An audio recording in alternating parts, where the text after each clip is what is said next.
Bruchim Habayim.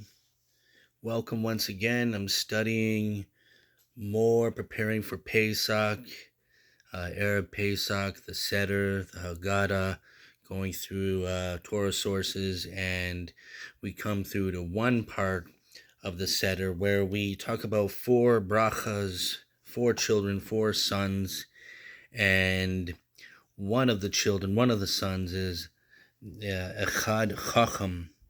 This is one who is wise, ve'achad rasha, and one that is wicked, ve'achad tam, one that is simple, and ve'achad she'eno yodea lishol, one who doesn't even know how to ask a question. But there's even a fifth child, and the rabbis say that there is one child who doesn't even show up to the Seder, that he is so gone, so steeped into the world that he's not even aware that there is a Seder, and he's lost. And I was going through more of the Haggadah with Rav Daniel Gladstein. It's an amazing book, and he talks about even the Rasha. The Rasha comes to the Seder, and it says on the Seder night, like, even he goes into the story about how Yaakov even blessed Esav and these things. I'm not going to go into all that, but he says that even on the Seder night, we can even say to Esav Harasha, Kadesh, just jump into Kedusha. The sages say that that we're all responsible for each other. The Haggadah, it says, mentions the wicked immediately after the wise. That this teaches that the wise cannot ignore their wicked brethren, for we are all responsible for each other. And even on a deeper note, the four children are within ourselves, and I'm going to go back into that in a minute. But we say that this is what the Al Sheikh HaKodesh says. He says, what do we do to the Rasha on the night of Pesach, this wicked person? The Afata, Chachei Eshinav. We blunt his teeth, we punch him in the mouth. But this is not to be taken literally. We don't physically knock out or blunt the Rasha's teeth. So what does this mean? And the gematria of Rasha is 570. The gematria of the word shinav is 366. And when we say Chachei Eshinav, writes the Al-Sheikh that we blunt out his teeth. Writes the Al-Sheikh, we remove Shinav 366 from 570 Rasha. So we remove this, which equals 204. So this is, we subtract this and it equals 204, which is the precise gematria of the Zadik. On Pesach night, we invite the Rasha to our Seder and we say, Kodesh, become holy. And so that's amazing. On Pesach night, it says it is the one time where we don't concern ourselves first with the urchatz, cleaning oneself of sin, leaving it for later. We jump into Kedusha, Kodesh, and only afterward do we concern ourselves with urchatz. The sages say that Pesach is even as elevated and as holy just as Yom Kippur.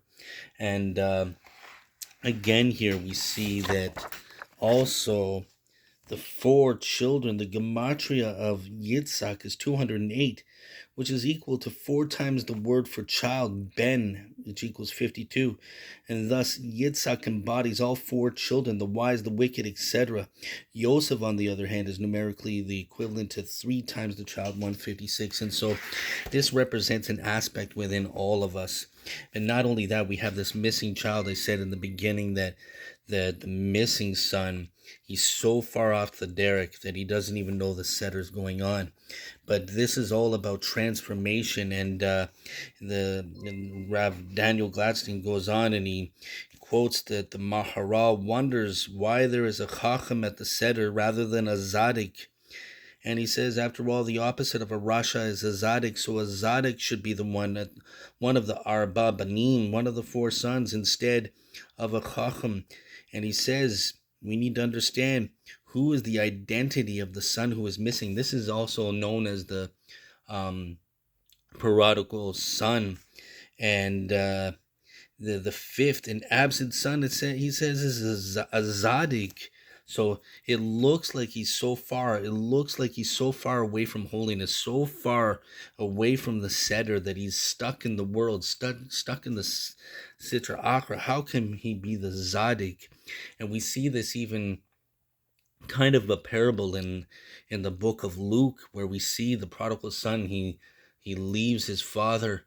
I should have actually pulled out the actual text and the scriptures of this, but he leaves his father and wanders off, and he's going into the mess. He's on a farm with pigs and feeding them and just living not great. He left the palace, he left everything, and he's out in the dirt, and only he realizes that he needs to go back to his father. He returns to his father, and his father accepts him immediately. Great.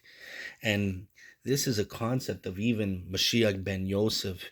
Mashiach ben Yosef, he looks like he's far off in the distance, out in the world, out in the where it doesn't seem to be holy, the Sitra Achra. He's with the Gentiles.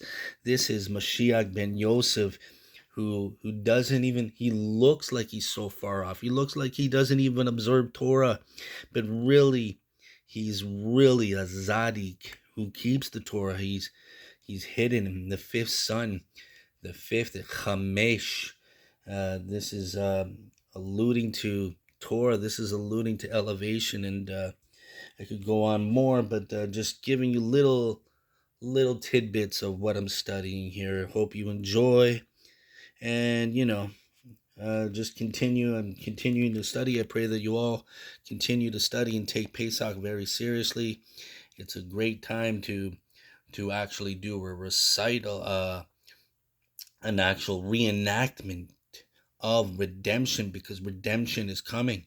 The sages say that Mashiach could possibly be redeeming us in the month of Nisan, that the redemption will take place.